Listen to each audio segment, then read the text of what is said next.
Hello everyone, welcome to compete minds. Guys, మనకి TG constable prelims 2016లో వచ్చినటువంటి ఒక previous year biology క్వశ్చన్ని discuss చేద్దాం. సో క్వశ్చన్ ఏంటంటే, ఏ man with antigen A and be without antibodies belongs to which type of blood group.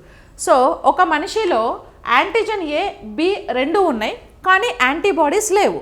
So ఆ మనిషిలో ఏ blood group అనేది ఉంటుంది, అది మీకు question. It's a very simple question. So ఇప్పుడు బ్లడ్ గ్రూప్స్ ఓవరాల్గా మనకి ఎన్ని ఉన్నాయి? ఏబి, ఏబి, ఓ 4 బ్లడ్ గ్రూప్స్ ఉన్నాయి. ఈ 4 బ్లడ్ గ్రూప్స్లో యాంటీజన్స్, యాంటీబాడీస్ కామన్గా ఉంటాయి.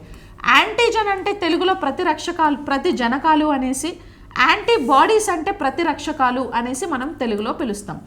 యాంటీబాడీస్ మన బాడీలో ఎక్కడ ఉంటాయంటే ప్లాస్మాలో ఉంటాయి. యాంటీజన్స్ ఎక్కడ ఉంటాయి అంటే ఆర్బీసీ సెల్స్లోనే యాంటీజన్స్ ఉంటాయి. ఎక్కడ? ఆర్బీసీ సెల్స్లో యాంటీజన్స్ ఉంటాయి. ఇప్పుడు ఏబిసిడి ఇలా 4 బ్లడ్ గ్రూప్స్ అనేవి మనకు ఉన్నాయి కదా. సో ఈ 4 బ్లడ్ గ్రూప్స్లో ఏ బ్లడ్ గ్రూప్లో యాంటీజన్ ఏముంటుంది అంటే క్యాపిటల్ ఏ ఉంటుంది, యాంటీబాడీ స్మాల్ బి ఉంటుంది. B blood group antigen is capital B, antibody is small A. రెండు ఆపోజిట్గా ఉంటాయండి. యాంటీజన్కి యాంటీబాడీ ఎప్పుడు కూడా ఆపోజిట్గా ఉంటుంది.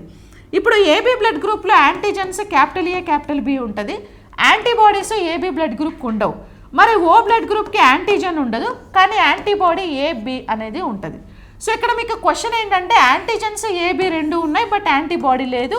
అతను ఏ బ్లడ్ గ్రూప్కి సంబంధించిన వాడు అని అంటే ఏబీ బ్లడ్ గ్రూప్కి సంబంధించిన వాడు అనేసి అర్థం. ఈ టేబుల్ చాలా ఇంపార్టెంట్, నోట్ చేసుకోండి. మీకు ఇక్కడ 4 క్వశ్చన్స్ రైజ్ అవుతాయి. 1, యాంటీబాడీస్ లేని బ్లడ్ గ్రూప్ ఏది అని అడుగుతారు. సో అప్పుడు ఆన్సర్ ఏబి.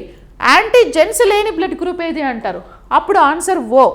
యాంటీబాడీస్ బాడీలో ఎక్కడ ఉంటాయని అడుగుతారు, అప్పుడు ఆన్సర్ ఈజ్ ప్లాస్మా. యాంటీజెన్స్ ఎక్కడ ఉంటాయని అడుగుతారు, అప్పుడు ఆన్సర్ ఈజ్ ఆర్బీసీ. ఇలా 4 క్వశ్చన్స్ మీకు దీని నుంచి వస్తాయి. ఓకేనా? Thank you so much.